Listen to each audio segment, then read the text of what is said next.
কবি বলেন এমন জীবন করহে গঠন, মরিলে হাসিবে তুমি কাঁদিবে ভুবন। এমন জীবন করিও না গঠন, মরিলে কাঁদিবে তুমি হাসিবে ভুবন।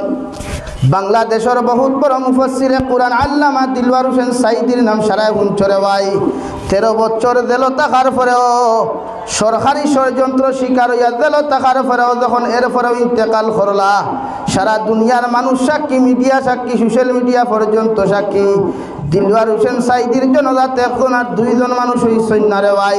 সাইডটা কি 5 লক্ষ মানুষে তানে কবরের বাসিন্দা করছে, হৌডি কিনা। অথচ ও রাষ্ট্র চলাকালীন একজন রাষ্ট্রের মন্ত্রী মারা গেল রে ভাই। মানুষে ইন্না লিল্লাহ পড়া তো দূরের কথা, মানুষে সোশ্যাল মিডিয়াত ব্যবহার করে। আর একটা উইকেটের পতন ঘটছে, নাউযুবিল্লাহ। রাষ্ট্র পরিচালনা করা অবস্থায় মারা যাওয়া